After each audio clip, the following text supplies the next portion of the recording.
Good evening. I want to thank all of you for coming out tonight. I want to thank Stevenson High School and the others at Mikva Challenge for hosting this evening's program. I'm Red Schneider and I'm running for Congress and I'm asking for your vote on March 15th. I remember 3 years ago when I first got to Congress, as I prepared for my first speech from the floor of the House. It was the aftermath of the Newtown massacre. I wanted to speak about gun violence. My colleagues and friends said, Brad, you don't take on the most powerful force in Washington as a freshman member. But I said I didn't come here to shy away from the fight. I came here to take it on. So I went to the floor of the House. I spoke about the scourge of gun violence in our communities. I called for specific action, universal background checks, an assault weapons ban, making trafficking across state lines a federal crime. I went on after that to help introduce some of the most important, most comprehensive gun safety legislation our country has ever seen. And I remember in May of 2013, crying in the Capitol with the parents of Newtown, with the parents of Hadia Pendleton, because of the outside influence of the NRA and their ability to stop our progress in legislation by blocking a vote in the United States Senate. But I swore that day that I wasn't going to give up that fight. I went to Congress to fight for the values and priorities of the people of the 10th District. I went to Congress to fight for an economy that works for everyone, not just the fortunate few. For an education system that allows everyone the opportunity for a quality education regardless of where they live, and the ability to graduate college without life-crushing debt. To make sure that every American has access to quality, affordable health care. My work in Congress earned me a 100% score from NARAL and Planned Parenthood for my work on choice. An A from the Sierra Club, and a proud F from the NRA. I'm going back to Congress because I want to continue the fight and finish the work that we started. It's that fight that I know will help me win in November. And it's why I have over 100 endorsements from local, state, and federal officials, and 10,000 grassroots endorsers. I'm Brad Schneider, I'm running for Congress, and I ask for your support. Thank you very much.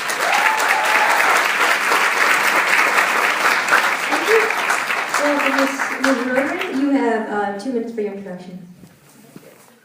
Thanks everybody for coming out this evening. Thank you Adlai Stevenson High School and all the groups that have supported this opportunity for you to hear from your candidates. I'm proud to be here as part of the Mikva Challenge because I have the endorsement of Ad Mikva. Proud to be at Adlai Stevenson High School. I have the endorsement of Adlai Stevenson. And I want to tell you a little bit about my background and why I'm running, and I'm looking forward to talking with everybody this evening. I grew up in the district, grew up in Highland Park, graduated from the high school. I went to Stanford where I majored in economics. I have an MBA from Northwestern and a law degree from the University of Chicago. And I practiced in healthcare law for a number of years with a major law firm. I have 4 boys and got very involved with my community because of those guys. And at the end of the day, decided to run for city council because I knew that there was a real opportunity for transparency, accountability, and ethics in local government. I ran against 3 incumbents. I came in first place. I then became the first woman mayor of Highland Park 2 years later and brought about the real opportunity to have a balanced budget, a AAA bond rating. And we also did things like ban assault weapons outright and take on ComEd, who hadn't been serving the people of northeastern Illinois. When you look around our district, there are all kinds of opportunities. It's a very diverse district. We have Lake Michigan, we have military bases, we have extreme wealth, we have extreme poverty, we have a lot of manufacturing, and we have farming. There are very real opportunities for the right leader who can take courageous steps to move this district forward. For the last few years, this congressional seat has been handed back and forth, back and forth, back and forth. It's time for a new voice, a courageous voice, someone who can take on difficult challenges and make things happen, to take on this seat, to win this seat in 2016, and to hold this seat in 2018. So let's get on with this conversation. I'm looking forward to hearing the good questions of this group, and I thank you for your time tonight. Nancy Rodering, I hope you'll vote for me on March 15th. Thank you.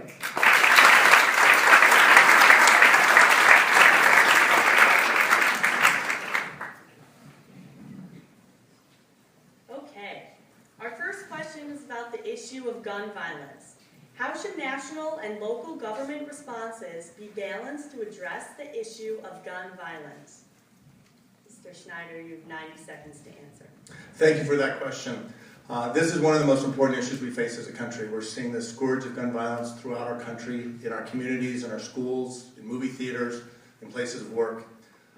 The first step at the federal government that we need to take is a comprehensive solution that addresses access to guns, that we get universal background checks that keeps guns out of the hands of criminals, gang members, potential terrorists, but also people with a history of domestic violence, and importantly, people with a history of certain types of mental illness. We have to pass legislation that addresses gun safety. I want to make sure that no child can pick up a gun left aside by their parent or a friend on the kitchen table and hurt themselves or a family member or a friend at school. But we also have to address our communities. Mental health has to be a major aspect of that. But it's also a part of the economic opportunities in our communities. That all kids have that opportunity for education, well-paying jobs, that where there aren't jobs, we provide transportation to jobs. It has to be a full, comprehensive solution. Furthermore, at the local level, we need to work with mayors and towns to affect the policies and connections that they can address their gun violence. In many places, in our poorer communities, it's a function of resources. So at the federal government, we have to help provide resources to police forces and schools and mental health institutions so they can provide the opportunities in their communities so that guns don't become the resolution of choice. This is an issue that is long past due. We have to come together. I'm proud of the work I did in Congress. I'm proud of that F I got from the NRA. I will go to Congress and make sure we move forward. Thank you, Mr. Snyder. Ms. Rodering, you have 90 seconds. Thank you. I've had the opportunity to take on the NRA to fight against special interests who had no interest in diminishing access to guns.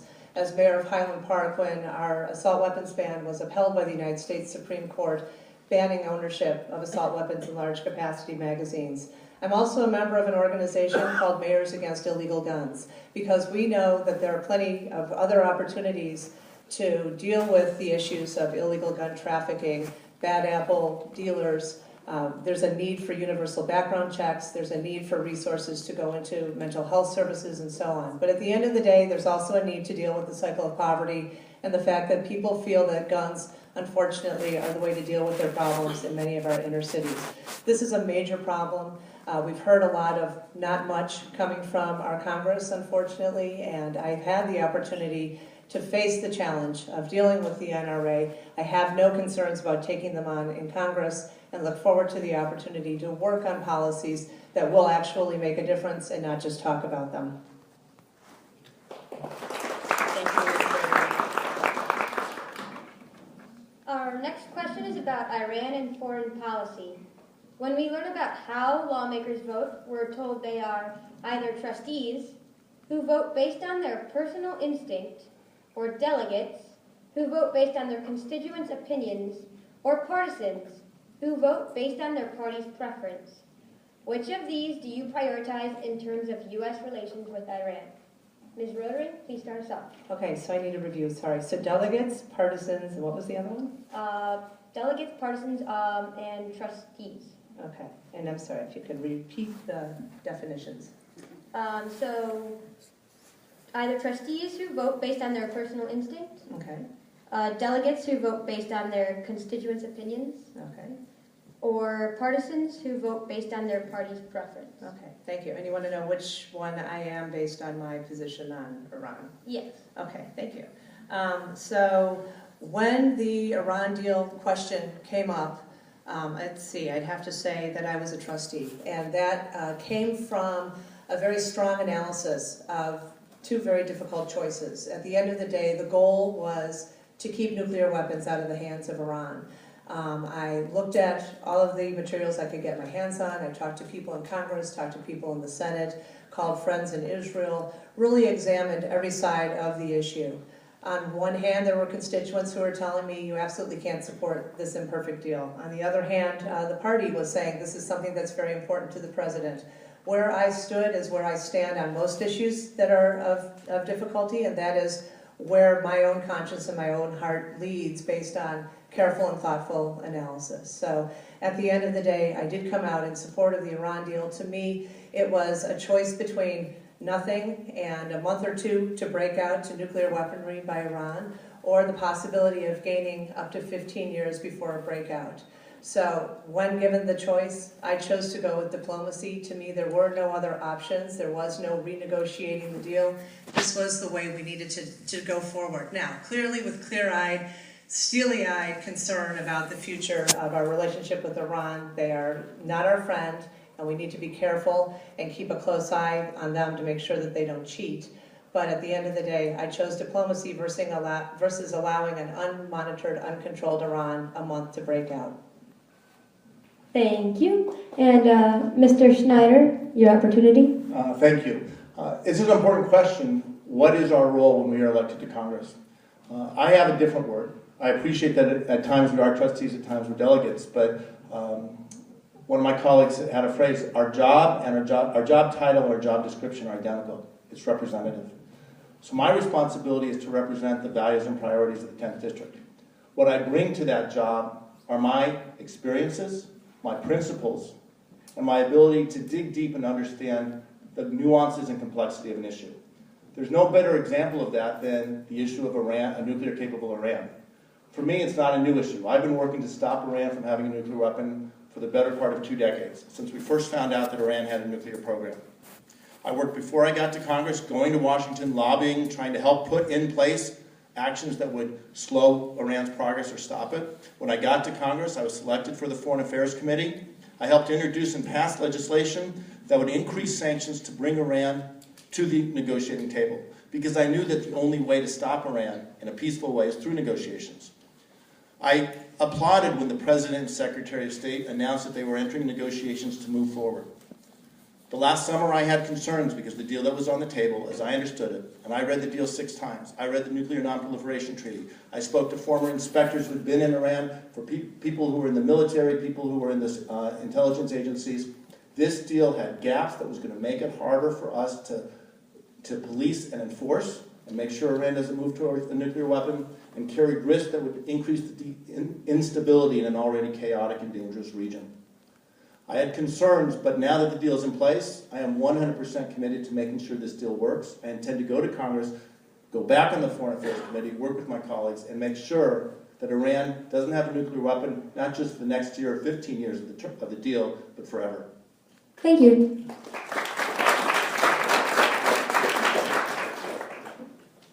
On the issue of the environment, which should concern young citizens living in the 10th District the most?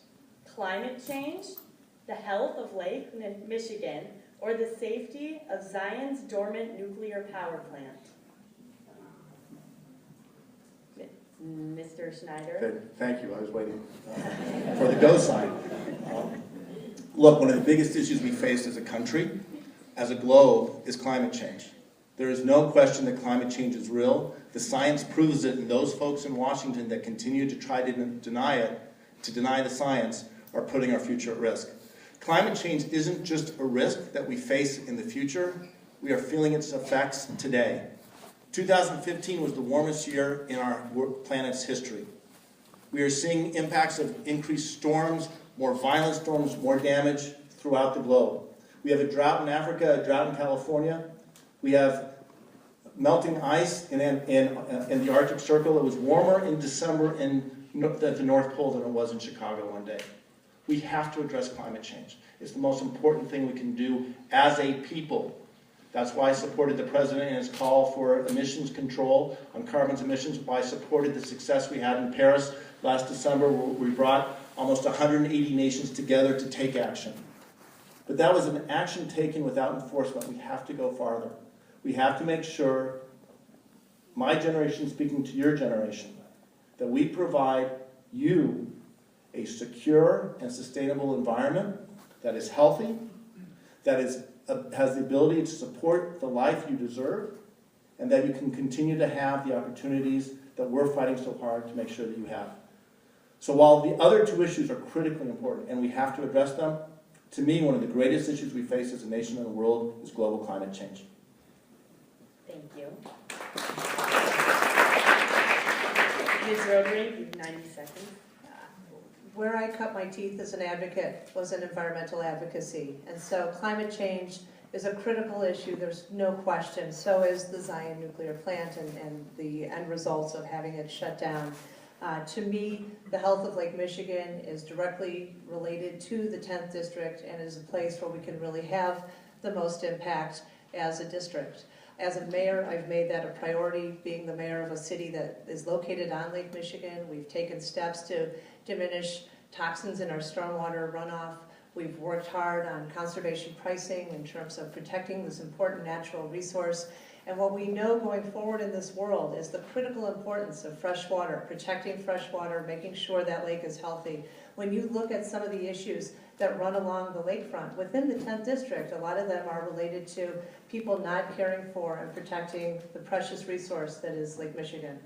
So to me, climate change is clearly a major issue. It's something that we need to have a priority as a nation. It's an important part of our world. It's absolutely something that we need to work on together with our global allies. But in terms of having a direct impact on a very important environmental issue, I feel that taking care of Lake Michigan's health is one of the opportunities that we have. Thank you. May I use my first 45-second add-on time? Yeah. So thank you. Nancy brings up a very important point, and it's worth elaborating on. The Great Lakes Basin, which includes Lake Michigan and the other 4 Great Lakes, is the water supply for over 30 million Americans. When I was in Congress, I was proud to fight to restore the Great Lakes Restoration Initiative. $300 million that the previous Congress in 2012 had withdrawn.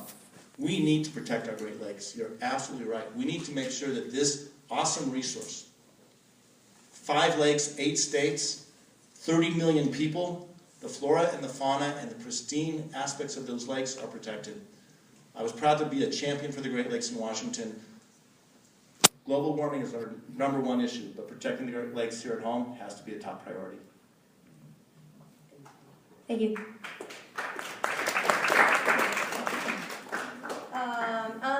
So regarding the issue of college costs, which is really close to home for many of the students here at Stevenson, so can Congress really do anything to make college more affordable when tuition increases seem to rise faster than government assistance? Ms. Rotering, please start us off. As the parent of 2 kids in college right now, this is absolutely very close to home.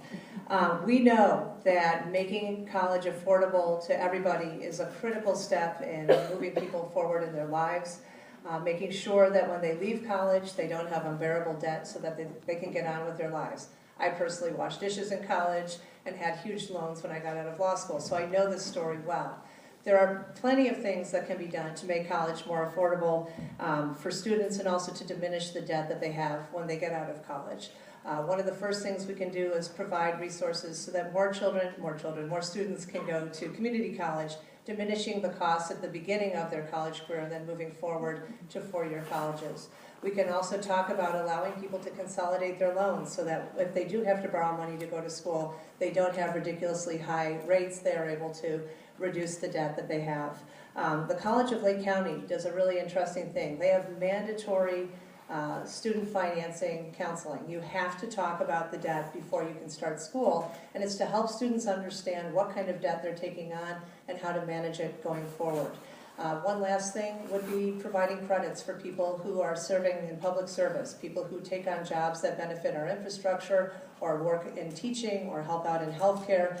That's a way that we can then use the resources that people are gaining through their higher education, but also make it economically feasible for them going forward. And Mr. Schneider, you have 90 seconds to answer the question. Thank you. As I said before, we need an economy that's working for everyone, an economy that's growing from the middle out. And that starts with growing our middle class. And the pathway to middle class for most people is a college education. So we have to make college more affordable. One of the first things we can do is lower the interest rate on student loans. When I was in Congress in 2013, student loan rates were 3.4%, but they were prepared, the Republicans were trying to raise it to 6.4%. I fought that effort. Student loans are now run by the government. The government should not, and this is a statement of principle, the government should not be making a profit on student loans, plain and simple. We need to lower student loan rates. We also need to make sure that when students come out of school, they have jobs that will allow them to have the quality of life and to pay back those loans.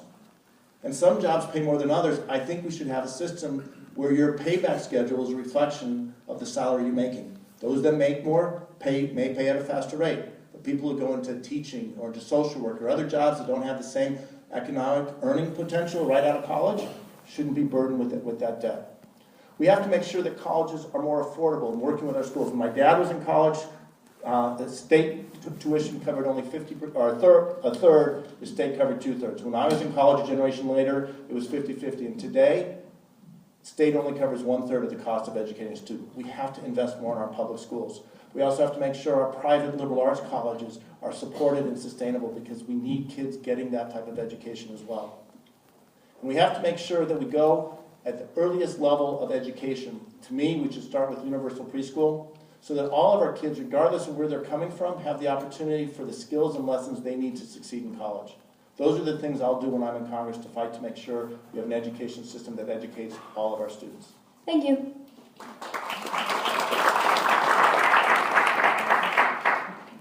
What areas of the federal budget should 17-year-olds be most concerned about? I think it's to me this Yeah. The short answer is all of them. The federal budget reflects the priorities of our country, and every one of us, whether you're 17 or 70, should care about where we're investing our money. Yesterday in Washington, the Defense Secretary Ash Carter presented his priorities or budget for the Defense Department. Almost $600 billion. Right? We are spending money on other things around this country, subsidies for oil companies. We're spending money on providing subsidies for farmers to lay their farms fallow. Our tax system is set up in such a way that things that may have made sense 30 or 70 or 80 years ago clearly don't make sense today. Our budget should reflect our values. And this is one of the differences you see between us and Bob Dole. Bob Dole votes for a Republican budget that turns the Medicare into a voucher program, that cuts student loans, Pell Grants, that cuts the SNAP program, food stamps, by $120 billion, and again tries to repeal the Affordable Care Act. I voted against that budget when I'm in Congress. I believe we should be investing in education, investing in innovation, rethinking and rebuilding our infrastructure to develop cities that livable, walkable cities that work to provide that sustainable environment we talked about before. I believe we should be investing in young people but protecting the promises we made to senior generations, refusing to privatize Social Security or take away the guarantee of Medicare so that every one of us can have the chance for that education I talked about and have the promise of a retirement that has both dignity and security.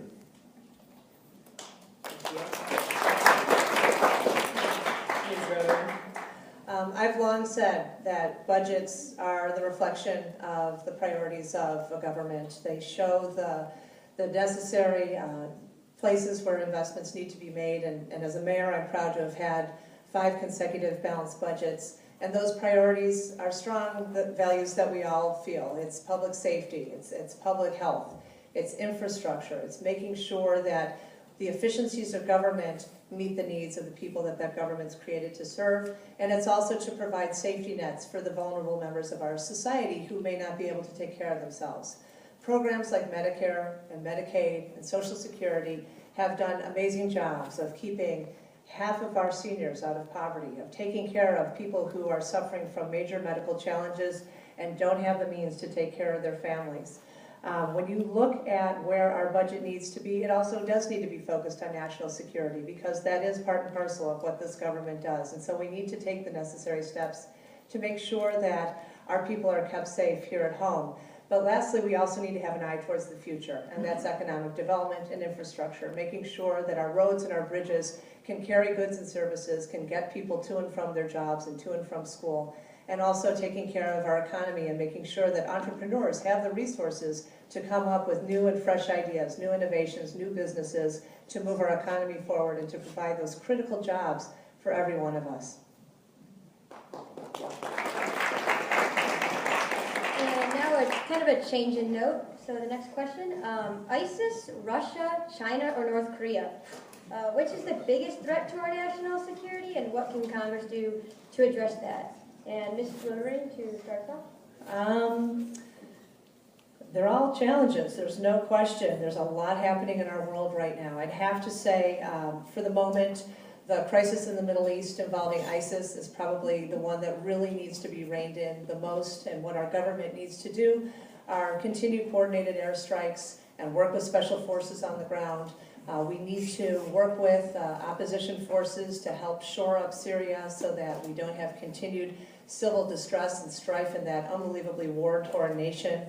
We need to work with our global allies on our intelligence and counterterrorism tactics in terms of making sure that we're cutting off the funding for ISIS, that we're stemming the flow of foreign fighters in and out of that area, and that we're also making sure to provide the humanitarian needs of the people who are unfortunately trapped in the middle of all of this.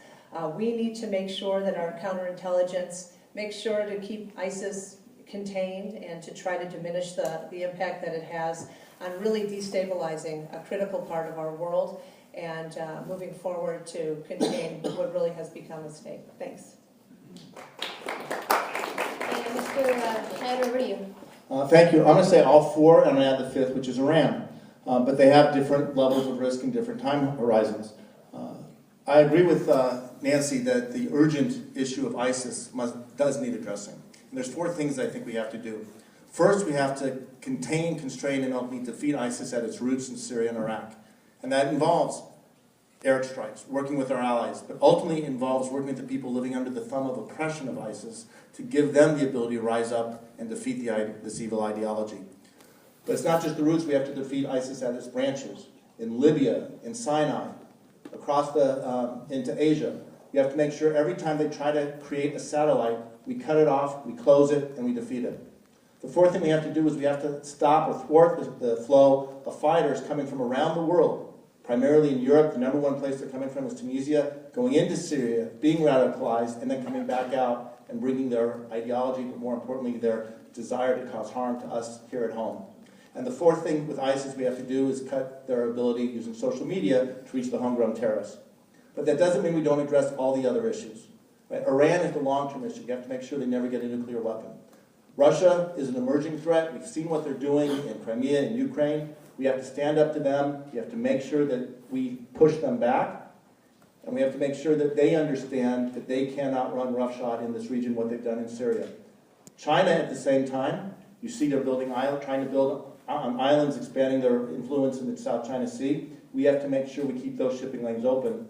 And with respect to North Korea, that's the wild card. We have to work with the international community to rein in North Korea and make sure that they can't cause harm, whether it's to South Korea or Thank you, around the Mr. world. Schneider. We're going to stop right there.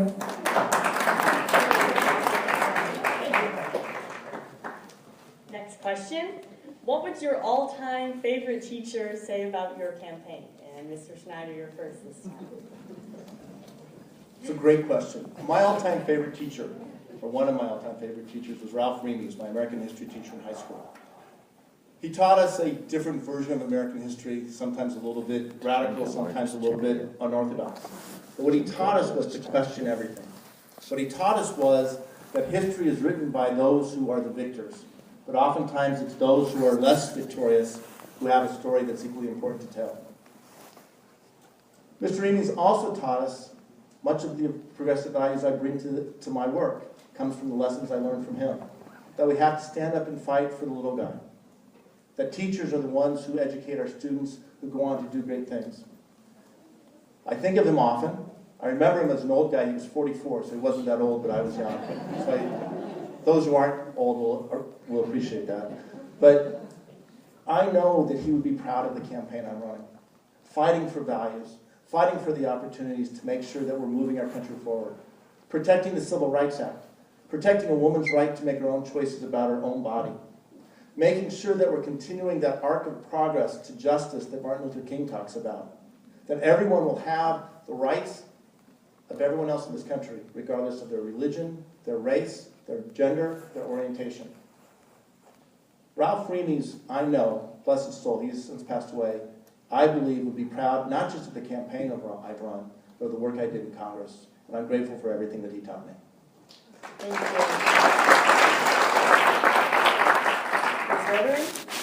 I would have to say my AP US History teacher would be very proud of the campaign that I'm running, and it's from that class, really, that this all began. So to all of you who are in the middle of history or in the middle of a class that really kind of gets you excited about something, use that energy, use that passion, and take it forward to be somebody who can be the change in the world. To me, it was a chance to learn about the underdog, a chance to understand the importance of somebody having one voice and speaking out for those who really needed an advocate. I don't know if you guys still have to do semester projects, but when I did mine, one was on dealing with the issues of child labor in the 30s, and the other was talking about Japanese internment camps, which people hadn't been talking about when I was in AP US History. It was a real chance to see where people hadn't been represented and to step up and to say, these are the people who do need somebody to show their passion, to show their concern, to find alternatives and to find opportunities to speak out for them and to make that change. In our district, we have people who are living in extreme poverty, people who don't have a voice, who don't have an advocate for their schools, who don't have an advocate for them to get jobs, who are actually going hungry every day. That's an opportunity for all of us to step forward and to lead, and it's from that class that I have that desire, that real urge to step forward and be that advocate for the people of the 10th District.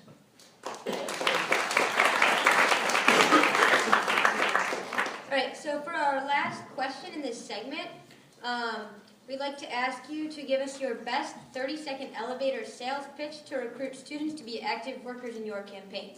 So you get 30 seconds. It's a little bit different than 90 seconds. Ms. Rotary, you'll start us off. Thank you. If you're looking for an opportunity to be part of a leadership, a courageous leader who can step forward and be the change in this district, somebody who recognizes the unbelievable gifts that every participant on this team brings to the conversation, we're the place for you.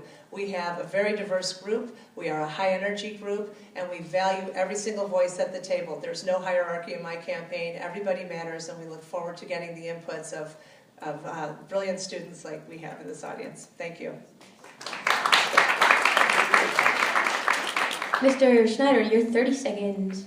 Thank you, and I'll be very direct. If you want to change the world, if you want to make a difference in the life of our community here in the 10th District, in the nation, and around the world, join our team. We have a team of people that is out there making a choice. Are we going to move our country forward? Are we going to fight to continue the progress of Medicare, of Social Security, of the Voting Rights Act, of the Affordable Care Act? Or are we going to let those who want to move us backward win the day? If you want to make a difference, if you want to make a mark, and at a very young age in high school have the opportunity to get out of your comfort zone, to join with others, and have a chance to manage, come join my team. Thank you.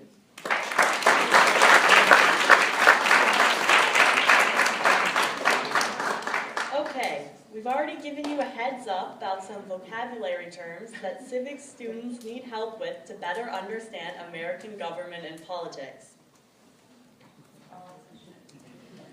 We've placed these key civics vocabulary terms in this bowl right here, it's really pretty. We're going to give you 2 chances to select 1 word at a time and take 90 seconds to tell us what this word means and how this word relates to your stance on issues. The words are federalism, civil liberties, civil rights, congressional oversight, constituent services, executive orders, gerrymandering, and divided government. Mr. Schneider, go ahead and select the first word, then take 90 seconds to explain this word and how it relates to your stance on the various issues. Gerrymandering.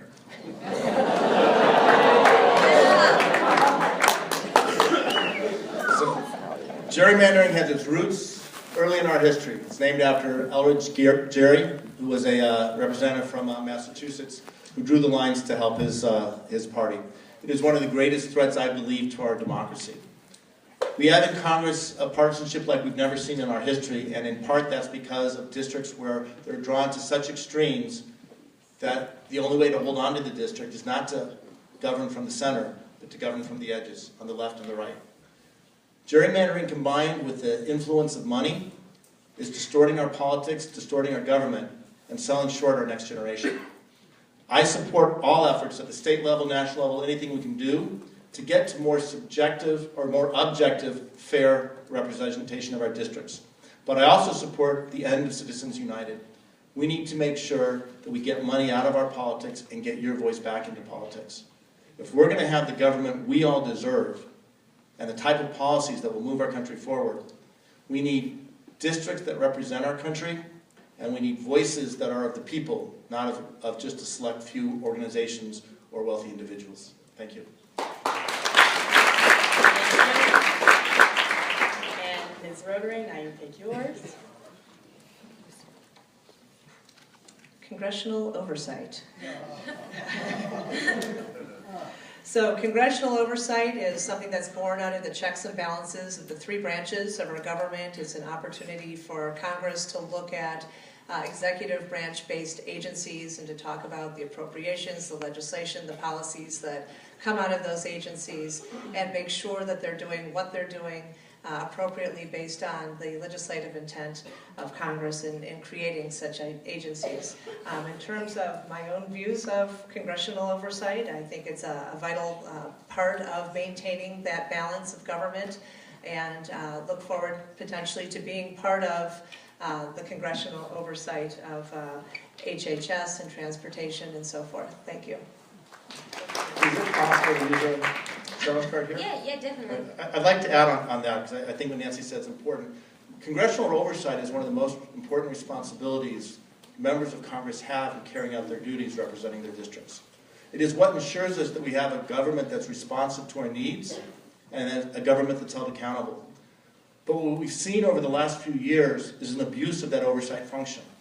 I need point no further than the Benghazi Committee, where you heard the leader of the Republican Party, Kevin McCarthy, say, we use this committee to bring down Hillary Clinton. We need oversight to represent us and reflect the type of government we deserve.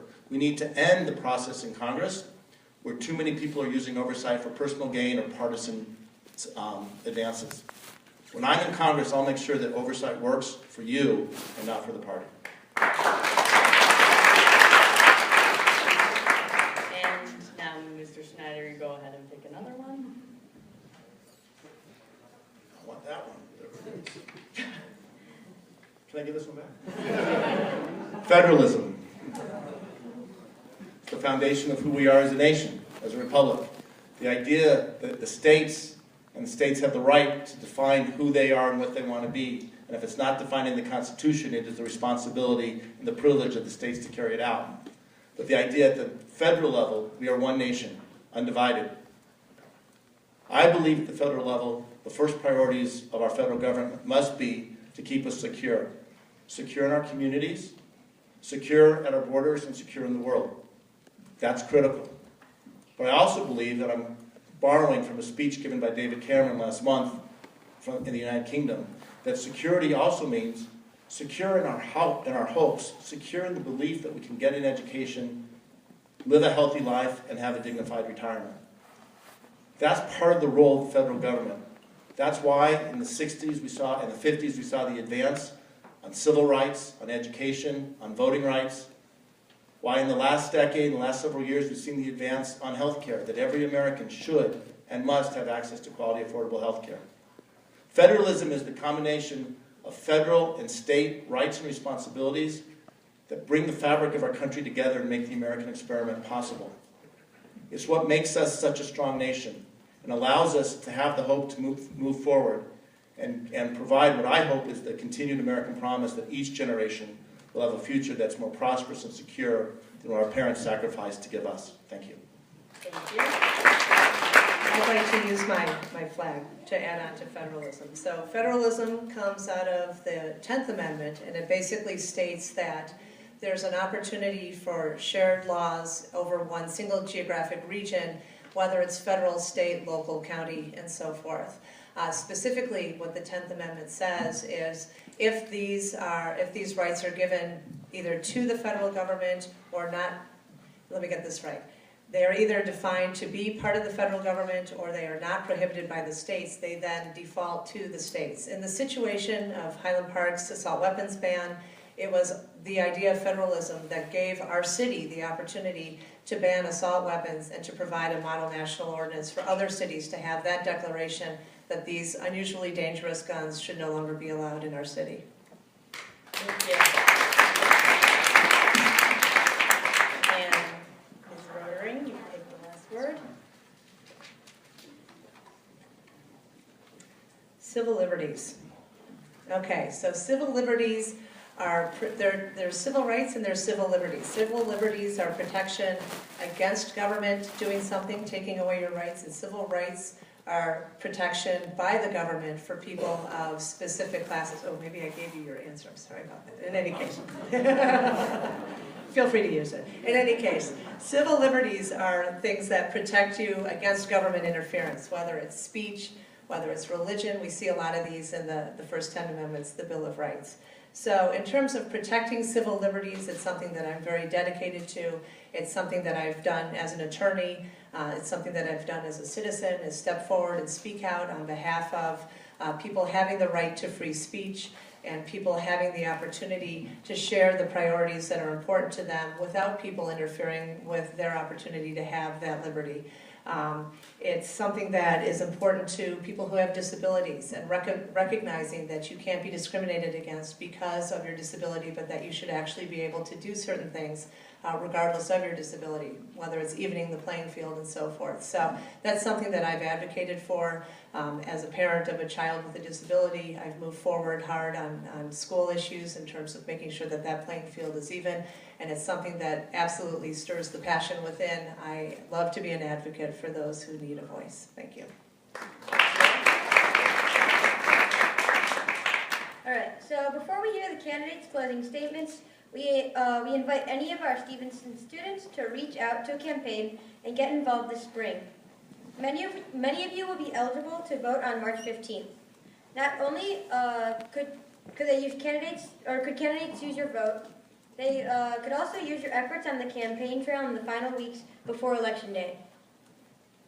With that in mind, we invite our candidates to give a two-minute closing statements in the ballot order. So, Mr. Schneider, you're first.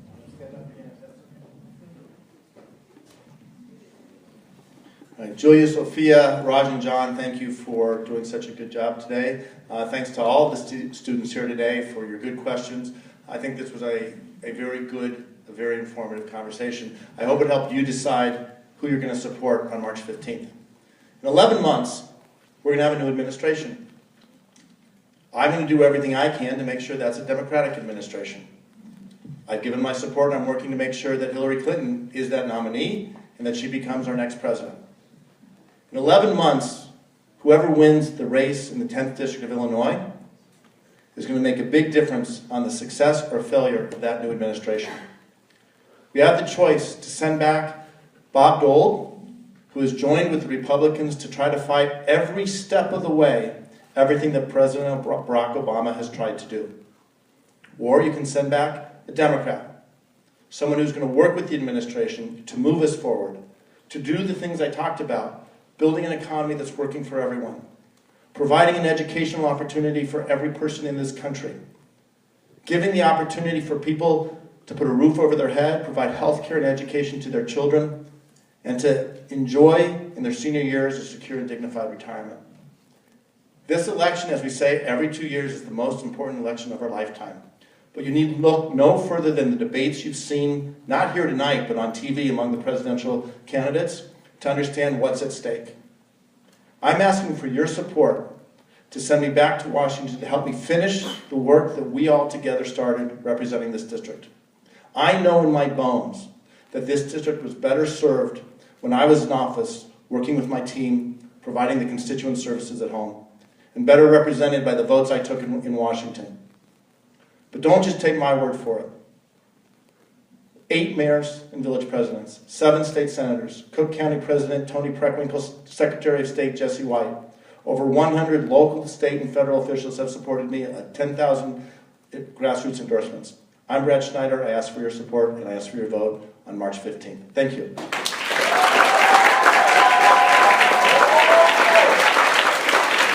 And use that for 2 minutes for your presentation statement. Thank you.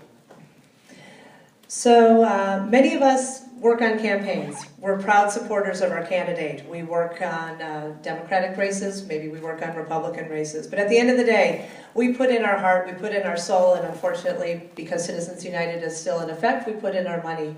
This seat has gone back and forth and back and forth and back and forth for a number of years. This is a real opportunity for us to grab it and to hold it in 2018. I bring to you somebody who brings public sector and private sector experience. I've worked in finance, I've worked in law, and I've held elected office now for 7 straight years, balancing budgets, but also taking on important fights for my constituents. Whether it's been dealing with ComEd and fighting that utility when they haven't been able to provide sufficient electrical service, and encouraging them and asking them to move forward by investing tens of millions of dollars into our infrastructure. Whether it's taking on the tough fight against the NRA, all the way to the United States Supreme Court to make sure that our communities and our neighborhoods can be safer, and turning that conversation around so that we can actually start working towards common sense answers to the gun control situation. We've had an opportunity to see how my opponent has worked. Unfortunately, he lost the last time. This is an opportunity for a new voice, a courageous leader, somebody who's moved forward, who has a record of getting things done, to step into the fray and to take on Bob Dole and to win this seat and to represent the very real interests of the 10th District. Whether it's bringing in jobs, whether it's speaking on behalf of access to health care, whether it's dealing with infrastructure, whether it's taking on the environmental issues that our district needs to have leadership and an advocate for. We've had an ally. It's time for someone to be the champion for the needs of the 10th District. I'm Nancy Rodering. I ask for your support and I ask for your vote on March 15th. Thank you.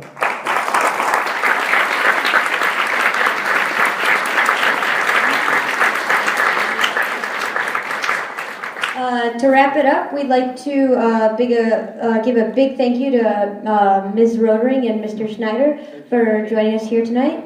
And we'd also like to thank Stevenson, Lakes, and Mundelein High Schools, as well as our Political Action Club and the Mikva Challenge to make tonight's event possible. Make sure to tweet or Facebook about us tonight. Hashtag ImprezUS. There you go, Imprez us. I don't know what I'm saying. But everybody have a good night, and thank you for joining us.